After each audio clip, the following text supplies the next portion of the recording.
সকালটা শুরু করলাম নানপুরি আর চিকেন কষা দিয়ে।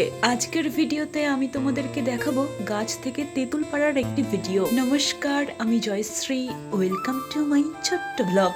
কাল রাতে আমাদের বাড়িতে মেসদি আর সুস্মিতা এসেছিল। সকালবেলায় টিফিন খাওয়ার পরে ওরা বলল, চ আজকে জেঠিমাদের গাছ থেকে তেঁতুল পেড়ে আনা হোক। ফার্স্টে আমি রাজি হয়নি, কারণ তেঁতুল পাড়তে গেলে তো গাছে উঠতে হবে, কিন্তু গাছে উঠবেটা কে? লাস্টে সুস্মিতা বলল, চিন্তা করার কিছু নেই, আমি গাছে উঠতে পারি, আমি গাছে উঠে তেঁতুল পারবো। আমি তো ফার্স্টে ভেবেছিলাম ও ইয়ার্কি করছে, কিন্তু এখানে এসে দেখলাম সিরিয়াসলি ও গাছে উঠতে পারে আর গাছে উঠে তেঁতুলও পারছে। সত্যি কথা বলতে গেলে গাছে উঠতে গেলে অনেকটা সাহসিকতার প্রয়োজন, আর যেটা আমাদের একেবারেই নেই। সুস্মিতা গাছে উঠে তেঁতুল পারছে আর নিচে দাঁড়িয়ে আমার ভয় লাগছে। মানে বুঝতে পারছো আমি কতটা ভীতু। যাই হোক, আজকে সুস্মিতার কারণে আমাদের সবাইয়ের তেঁতুল খাওয়ার ইচ্ছাটা পূরণ হলো। লাস্টে কতটা তেঁতুল পারলাম আর কি কি হলো তার জন্য দেখতে হবে নেক্সট ভিডিও।